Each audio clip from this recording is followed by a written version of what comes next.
the Navy's FA-18 Legacy Hornets have made their final cruise aboard an aircraft carrier. VFA-34 Blue Blasters, who had the honor of putting the FA-18C through its final operational deployment aboard the USS Carl Vinson, which just returned from a 3-month cruise. During that deployment, the Carl Vinson made history by being the first American aircraft carrier to make a port visit in Vietnam. The news that this cruise will be the last for the Navy's Legacy Hornets came as a surprise to many. Our friends over at Scramble magazine were the first to report it on their Facebook page, stating,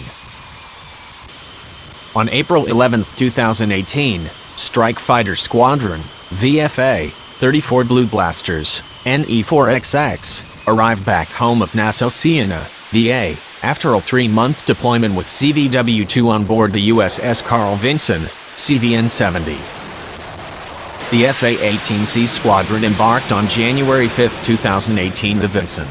The deployment marked the sundown cruise of the U.S. Navy FA-18C Hornet. CVW-3's VFA-131 Wildcats, AC-3XX, and CVW-8's VFA-37 Bulls, AJ-4XX, still operate the legacy FA-18C Hornet, but these squadrons will not deploy anymore with these types. VFA-34 will transition to FA-18E Super Hornet in the upcoming months, likewise followed by VFA-131 and VFA-37. We quickly contacted the Navy's Pacific Fleet headquarters to verify the report, and initially, they seemed as surprised and interested as we were. They quickly put us in contact with Commander Ronald Flanders, spokesman for Commander Naval Air Forces, who confirmed that this was indeed the last cruise for the Navy's Legacy Hornets. VFA-34, as part of the Carl Vinson's Carrier Air Wing 2, is still scheduled to take part in the Navy's Rim of the Pacific multinational war games this summer, but that will only be a short training deployment aboard a carrier. The squadron will transition to the Super Hornet early next year.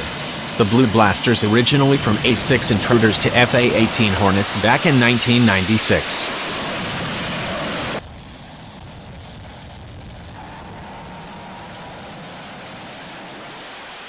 Legacy Hornets will still remain in the Navy's inventory for a variety of roles going forward, including serving in reserve and aggressor squadrons, at the Naval Aviation Warfighting Development Center at NAS Fallon, and with a handful of other squadrons that will also be transitioning to the Super Hornet fairly soon. Commander Flanders also noted that the Legacy Hornet is ending its carrier deployment while the FA-147 Argonauts are transitioning to the F-35C, the first frontline strike fighter squadron to do so thus far.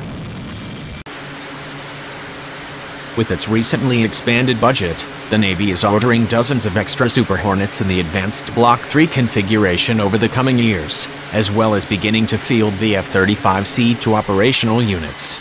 The Seagoing service is also starting to put its oldest Super Hornets through a service life extension upgrade.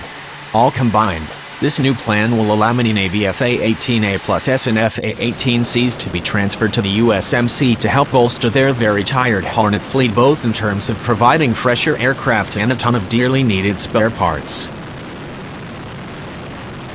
So even though it's always a bittersweet moment when any aircraft type ends a major portion of its operational run, Legacy Hornets will be around for at least another decade, and likely even after that with the help of some targeted upgrades. The sweetest part is that the Navy is getting a bunch of new aircraft to replace their fleet Legacy Hornets with, and those jets have exciting new capabilities, some of which the service has waited decades to acquire. In retrospect, the first operational cruise of the FA-18 Hornet occurred when strike fighter squadrons VFA-25 and VFA-113 deployed aboard USS Constellation in 1985, 33 years ago.